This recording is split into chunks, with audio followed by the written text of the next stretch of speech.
नमस्कार, आप सबका मेरे YouTube चैनल एग्ज़ाम तक में स्वागत है। आज मैं आपके लिए हिमाचल प्रदेश में जो पुलिस कांस्टेबल का एग्ज़ाम होने वाला है उसके लिए प्रीवियस ईयर्स के क्वेश्चंस को लेके आया हूँ।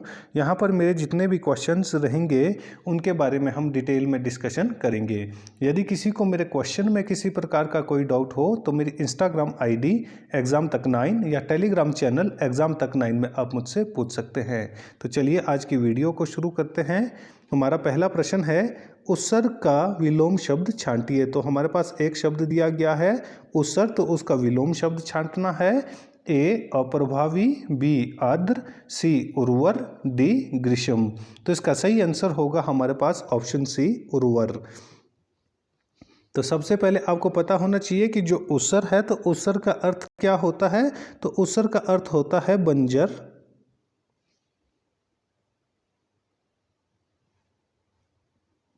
या अनु उपजाऊ भूमि।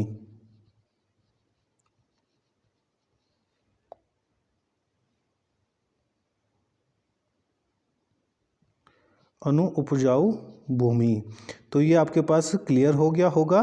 सबसे पहले आपको पता होना चाहिए कि जो हमारे पास उत्सर्ग है तो उत्सर्ग का क्या अर्थ होता है।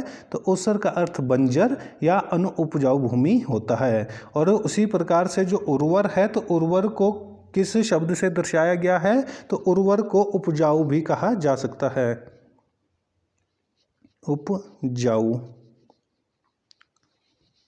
तो इसको उर्वर को क्या कहा जा सकता है। तो उर्वर को उपजाऊ से भी दर्शाया जा सकता है। और उत्सर्ग को क्या कहा जाता है। तो उत्सर्ग को बंजर या अनु उपजाऊ भूमि कहा जाता है। तो ये आपको क्लियर होना चाहिए कि यहाँ पर उत्सर्ग की जगह यदि बंजर दिया हुआ होगा तो उसका आंसर भी हमारे पास उर्वर होगा। और यदि हमारे पास यहाँ पर उर्वर नहीं दिया हुआ होगा तो उर्वर की जगह यहाँ पर उपजाऊ भी दिया हुआ हो सकता है। तो ये भी आपके पास क्लियर हो जाना चाहिए। हमारा अगला क्वेश्चन है, दुर्लभ का विलोम शब्द छांटिए। जो दुर्लभ है तो दुर्लभ का हमें विलोम शब्द छांटना है। ए अलभ, बी अगम्य, सी सुलभ, डी कठिन। तो इसका सही आंसर होगा हमारे पास ऑप्शन सी सुलभ। तो दुर्लभ का विलोम शब्द क्या होगा। तो दुर्लभ का विलोम शब्द हमारे पास यहाँ पर सुलभ होगा। तो दुर्लभ क्या होता है, या तो जो चीज़ बहुत ही कम हो या बहुत ही कठिन हो तो उसको क्या कहा जाता है, दुर्लभ कहा जाता है। तो इसका विलोम शब्द क्या होगा, जो आसानी से प्राप्त हो सके या जो सुलभ तरीके से प्राप्त हो सके तो उसको क्या कहा जाता है, उसको सुलभ कहा जाता है। तो ये हमारे पास दुर्लभ का विलोम शब्द हो गया। हमारा अगला क्वेश्चन है, उत्तम का कौन सा शब्द पर्यायवाची नहीं है। तो हमारे पास एक शब्द दिया गया है, कौन, उत्तम। तो उत्तम का हमें यहाँ पर पर्यायवाची शब्द, जो इसका पर्यायवाची शब्द नहीं है वो उसको ढूंढना है। ए सर्वश्रेष्ठ, बी प्रथम, सी अनुपम, डी बढ़िया। तो इसका सही आंसर होगा ऑप्शन बी प्रथम। जो उत्तम है तो उत्तम का पर्यायवाची शब्द क्या नहीं है। तो उत्तम का पर्यायवाची शब्द हमारे पास प्रथम नहीं है। जो प्रथम है ये पहला हो सकता है हमारे पास, लेकिन जो उत्तम है, उत्तम का सर्वश्रेष्ठ इसका पर्यायवाची है, अनुपम इसका पर्यायवाची है और बढ़िया भी इसका पर्यायवाची है। लेकिन जो प्रथम है ये इसका पर्यायवाची शब्द नहीं है। हमारा अगला क्वेश्चन है, दीपक का कौन सा शब्द पर्यायवाची नहीं है। तो यहाँ पर हमारे पास जो शब्द दिया गया है वो कौन सा है, वो दीपक है। तो दीपक का कौन से शब्द पर्यायवाची नहीं है। ए चिराग, बी प्रदीप, सी दिया, डी प्रकाश। तो इसका सही आंसर होगा ऑप्शन डी प्रकाश। जो प्रकाश है वो हमारे पास दीपक का पर्यायवाची शब्द नहीं है। तो जो प्रकाश है, प्रकाश को उजाला भी कहा जा सकता है, लेकिन जो हमारे पास चिराग है या प्रदीप है या दिया है, ये तीनों के तीनों हमारे पास दीपक के पर्यायवाची शब्द है। जो हमारे पास दीपक है या चिराग है या प्रदीप है या दिया है तो ये सारे क्या है, ये एक साधन है, लेकिन जो प्रकाश है ये उसका आगे साध्य है। तो ये उसका एक स्रोत माना जा सकता है कि दिए से क्या प्राप्त होता है, प्रकाश प्राप्त होता है। चिराग से क्या प्राप्त होता है, उससे भी प्रकाश प्राप्त होता है। और जो दीपक है, दीपक से भी हमें प्रकाश प्राप्त होता है। लेकिन जो प्रकाश है वो हमारे पास दीपक का पर्यायवाची शब्द नहीं है। हमारा अगला क्वेश्चन है, विद्वान का स्त्रीलिंग क्या होगा। तो यहाँ पर आपको क्लियर हो जाना चाहिए कि विद्वान का स्त्रीलिंग क्या होगा। तो इसका राइट आंसर होगा हमारे पास ऑप्शन ए विदुषी। तो देख लो कि जो विदुषी है वो किस तरह से लिखा जाता है। देखो यहाँ पे जो श है वो शलगम वाला है, और यहाँ पर हमारे पास जो श है, जो पेट काटा श है, उसमें कौन सी मात्रा लगी है, छोटी ई की मात्रा लगी है, और ये भी हमारे पास गलत हो जाएगा। जो विद्वान है तो विद्वान का जो स्त्रीलिंग होगा, जो फेमिनाइन होगा, वो क्या होगा, वो हमारे पास विदुषी होगा। तो आपको पता होना चाहिए कि जो विदुषी है वो किस तरह से लिखा जाता है। तो विदुषी हमारे पास जो ए ऑप्शन है इस तरह से लिखा जाता है। हमारा अगला क्वेश्चन है कवि का स्त्रीलिंग क्या होगा। जो कवि है तो कवि का स्त्रीलिंग क्या होगा, ये क्वेश्चन मैक्सिमम एग्जाम में मैंने देखा है, ये क्वेश्चन आता है, तो ये बिल्कुल क्लियर हो जाना चाहिए। तो जो कवि है तो कवि का जो स्त्रीलिंग होगा वो कवयित्री होगा। तो सी ऑप्शन इसका बिल्कुल सही हो जाएगा। तो हमारे पास जो कवि है तो कवि का स्त्रीलिंग क्या होगा, कवयित्री। तो कवयित्री उसको बोला जाता है जो हमारे पास मैक्सिमम जो बच्चे हैं, या जो हमारा प्रोनाउंस है, हम जो वी है, जो वो है, वो में हम ई की मात्रा उसमें जोड़ देते हैं, जिसकी वजह से ये गलत हो जाता है। जो हमारे पास कवि है तो कवि का स्त्रीलिंग क्या होगा, तो कवि का स्त्रीलिंग कवयित्री होगा। तो उसमें जो वो है वो में ई की मात्रा नहीं होती है। तो इसका सी आंसर बिल्कुल सही हो जाएगा। और ये मोस्ट इंपॉर्टेंट क्वेश्चन है, ये लगभग हर दूसरे तीसरे एग्जाम में देखने को आपको मिल जाएगा ये वाला क्वेश्चन। हमारा अगला क्वेश्चन है शुद्ध वर्तनी चुनिए। तो हमारे पास यहाँ पर कुछ एक वर्तनी दी गई है, मतलब जो स्पेलिंग दी गई है कि उनको किस तरह से लिखा जाता है। तो इसका जो सही आंसर होगा वो होगा हमारे पास ऑप्शन सी। यहाँ पर हमारे पास वात्सल्य दिया गया था कि वात्सल्य को किस प्रकार से लिखा जाता है। तो वात्सल्य को हमारे पास जो ऑप्शन सी है इस प्रकार से लिखा जाता है। वो को आ की मात्रा, आधा तो, सो, आधा लो और यो। तो इसको क्या कहा जाता है, वात्सल्य कहा जाता है। तो ये भी हमारे पास बिल्कुल इम्पॉर्टेंट क्वेश्चन है। इस तरह के जो क्वेश्चन है ये भी एग्जाम में आपको देखने को मिलेंगे। हमारा अगला क्वेश्चन है शुद्ध वर्तनी को चुनिए। एक और क्वेश्चन इसी तरह का दिया गया है कि शुद्ध वर्तनी को चुनिए। तो इसमें हमें पश्चाताप को चुनना है कि पश्चाताप जो कौन सी वर्तनी बिल्कुल सही हो जाएगी। तो इसका सही आंसर होगा ऑप्शन ए पश्चाताप। जो पश्चाताप है इसमें हमारे पास प, अ, चो, फिर प, अ, शो, फिर चा, फिर तो को मतलब डबल तो आएगा, फिर ताप आएगा। तो इस तरह से जो ए है बिल्कुल सही हो जाएगा। यहाँ पर जो ऑप्शन सी है, जो बच्चे हैं वो इस ऑप्शन को भी कर देते हैं। इसमें क्या डिफरेंस है, इसमें ताप का डिफरेंस है। तो इसमें सिंपल ताप लिखा गया है और इसमें पश्चाताप लिखा गया है। तो हमारे पास जो ऑप्शन ए होगा वो इसका राइट आंसर हो जाएगा। हमारा अगला क्वेश्चन है शुद्ध वर्तनी को चुनिए। एक और क्वेश्चन इस तरह से दिया गया है पांडुलिपि। तो हमारे पास यहाँ पर जो पांडुलिपि है, आपको पता होना चाहिए कि पांडुलिपि को किस तरह से लिखा जाता है। तो इसका राइट आंसर हो जाएगा ऑप्शन ए पांडुलिपि। जो पांडुलिपि है उसको कैसे लिखा जाता है, तो यहाँ पर जो हमारे पास तीन ऑप्शन है आपके पास यहाँ पर क्लियर हो जाएगा कि जो पांडुलिपि है उसमें जो ओ की मात्रा, डॉ में ओ की मात्रा होती है ऊपर को होगी, जबकि यहाँ पर दो ऑप्शन में हमारे पास नीचे को दी हुई है। तो ये भी गलत हो जाएगा। और लिपि को भी आपको पता होना चाहिए कि लिपि कैसे लिखी जाती है। तो लिपि को इस तरह से लिखा जाता है। तो इस तरह से जो पांडुलिपि हो जाएगा। जो पांडुलिपि है, पांडुलिपि आपके पास इस तरह से भी लिखी हुई हो सकती है,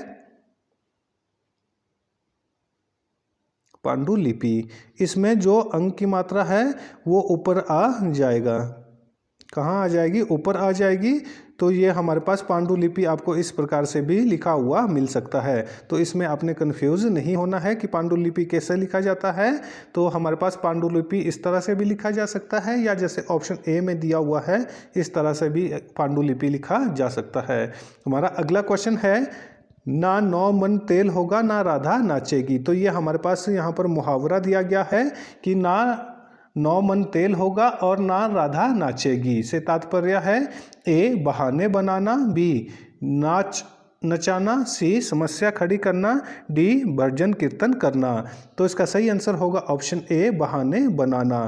तो जो ना 9 मन तेल होगा ना राधा नाचेगी। इसका अर्थ क्या है? तो इसका अर्थ है बहाने बनाना कि कोई व्यक्ति काम करने के लिए आवश्यक संसाधनों या शर्तों की मांग कर रहा हो, जो वास्तव में बहाने बनाने का एक तरीका है। तो ये क्या हो जाएगा? तो ये हमारे पास इसका राइट आंसर ऑप्शन ए हो जाएगा।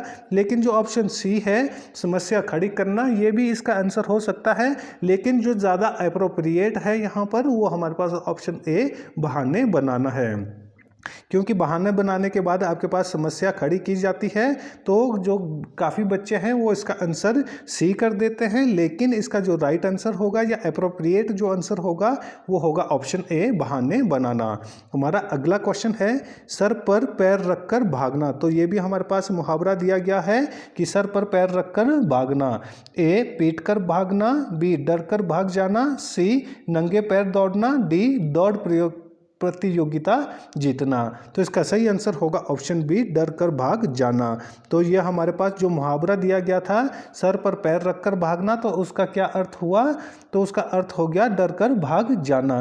किसी व्यक्ति को इतना डर लग रहा हो कि वह अपने पैरों को अपने सिर पर रखकर भाग रहा हो, तो जो अत्यधिक डर की स्थिति है वो उसको दर्शाता है। जब कोई, आपको पता होगा कि जब कोई बच्चा या कोई भी आदमी डर जाता है तो वो इतनी तेज तेज चलता है, तो उसका अर्थ क्या हुआ कि सर पर पैर रखकर भागना। तो उसका अर्थ है कि डर लगना या डर कर भाग जाना। हमारा अगला क्वेश्चन है काटो तो खून नहीं से तात्पर्य है। तो ये एक और मुहावरा हमारे पास यहाँ पर दिया गया है कि काटो तो खून नहीं से तात्पर्य ए ठंड में जम जाना, बी शर्मिंदा होना, सी झटके से काटना, डी जादू करना। तो इसका सही आंसर होगा ऑप्शन बी शर्मिंदा होना। तो यहाँ पर जो काफ़ी बच्चे हैं वो ऑप्शन ए को यहाँ पर टिक कर देते हैं कि ठंड में जम जाना। तो जो हमारे पास काटो तो खून नहीं से तात्पर्य क्या है? तो इसका अर्थ है शर्मिंदा होना, कि कोई व्यक्ति इतना शर्मिंदा हो कि उसके चेहरे का रंग उड़ गया हो। तो उस क्या कहा जाता है? तो वह जब शर्मिंदा होता है तो उसके चेहरे का रंग उड़ जाता है या पीला पड़ जाता है, तो उसको क्या कहा जाता है? काटो तो खून नहीं। तो ये हमारे पास यहाँ पर मुहावरा है। हमारा अगला क्वेश्चन है जो धन का दुरुपयोग करता हो के लिए एक शब्द। तो ये हमारे पास इंपॉर्टेंट क्वेश्चन है कि इस तरह के क्वेश्चन हमारे को एग्जाम में देखने को मिलते हैं कि जो धन का दुरुपयोग करता हो, जो पैसे का दुरुपयोग करता हो, उसे क्या कहा जाता है? ए अपव्ययी, बी मितव्ययी, सी अतिरिक्त, डी अधिकया। तो इसका सही आंसर होगा हमारे पास ऑप्शन ए अपव्ययी। जो धन का दुरुपयोग करता हो या फिजूल खर्ची करता हो, यहाँ पर फिजूल खर्ची भी दिया हुआ हो सकता है कि जो धन का फिजूल खर्ची करता हो तो उसको क्या कहा जाता है? उसको अपव्ययी कहा जाता है। और मितव्ययी कौन होता है? वह व्यक्ति जो पैसों के मामले में मितव्ययी हो, जो कम खर्च करता हो, उसको क्या कहा जाता है? उसको मितव्ययी कहा जाता है। जो ज़्यादा फिजूल खर्ची करता हो उसको क्या कहा जाता है? या जो धन का दुरुपयोग करता हो उसे क्या कहा जाता है? उसे अपव्ययी कहा जाता है। और जो अतिरिक्त है, तो अतिरिक्त, सॉरी यहाँ पर थोड़ी सी मिस टाइप हो गया है, अतिरिक्त। तो इस तरह से हमारे पास यहाँ पर अतृप्त दिया हुआ होगा कि अतृप्त क्या होता है? कोई ऐसा व्यक्ति जो असंतुष्ट हो, जो कभी भी संतुष्ट नहीं होता हो, तो उसको क्या कहा जाता है? उसको अतृप्त कहा जाता है। हमारा अगला क्वेश्चन है किसान खेत में हल चला रहा है, इसमें हल चलाना क्या है? तो जो हल चलाना है वो क्या है? ए कार्य है, बी विशेषण है, सी क्रिया है, या डी क्रिया विशेषण है। तो इसका सही आंसर होगा हमारे पास ऑप्शन सी क्रिया। जो हल चलाना है, तो हल चलाना क्या है? तो हल चलाना यहाँ पर हमारे पास क्रिया है। तो किसी कार्य के करने या होने को क्या कहा जाता है? उसको क्रिया कहा जाता है। कि किसान खेत में क्या कर रहा है? वह हल चला रहा है, तो वो क्या है हमारे पास? वह हमारे पास क्रिया है। तो ये भी इम्पोर्टेंट क्वेश्चन है। हमारा अगला क्वेश्चन है गिरीश का संधि विच्छेद करे। तो ये भी इम्पोर्टेंट क्वेश्चन है। आपका जो पुलिस का हमारे पास यहाँ पर सिलेबस आया हुआ है उसमें संधि विच्छेद भी दिया हुआ है। तो यहाँ पर जो हमारे पास संधि विच्छेद है वो है गिरीश। तो गिरीश का संधि विच्छेद क्या होगा? तो गिरीश का संधि विच्छेद ऑप्शन ए हो जाएगा, गिरी जमा ईश। तो गिरीश का संधि विच्छेद क्या होगा? गिरी का संधि विच्छेद हमारे पास, गिरीश का संधि विच्छेद हमारे पास गिरी जमा ईश हो जाएगा। और इसमें हमारे पास जो छोटी ई और बड़ी ई है वो क्या बन जाता है, वो बड़ी ई बन जाता है। तो यह कौन सी संधि हो गई, तो ये हमारे पास दीर्घ संधि हो गई। कौन सी संधि हो गई, तो ये हमारे पास दीर्घ संधि हो गई, जिसमें अ प्लस आ क्या हो जाता है, आ हो जाता है। क्या हो जाता है, आ हो जाता है। इसी प्रकार से ई प्लस ई क्या हो जाता है, ई हो जाता है। तो ये कौन सी संधि आ गई, तो ये हमारे पास दीर्घ संधि आ गई। तो यहाँ पर क्वेश्चन पूछा जा सकता है कि जो गिरीश है, गिरीश में कौन सी संधि है, तो गिरीश में हमारे पास दीर्घ संधि उपलब्ध है। हमारा अगला क्वेश्चन है नायक का संधि विच्छेद करे। तो क्या कौन सी संधि, नायक। तो नायक का संधि विच्छेद क्या होगा, तो इसका राइट आंसर हो जाएगा ऑप्शन सी, नया जमा अयक। तो नया जमा अयक का क्या होगा, नायक हो जाएगा। तो यह कौन सी संधि है, ये अयाधी संधि है। अयाधी संधि कौन सी संधि है, तो ये हमारे पास अयाधी संधि है। तो ये क्लियर हो जाना चाहिए।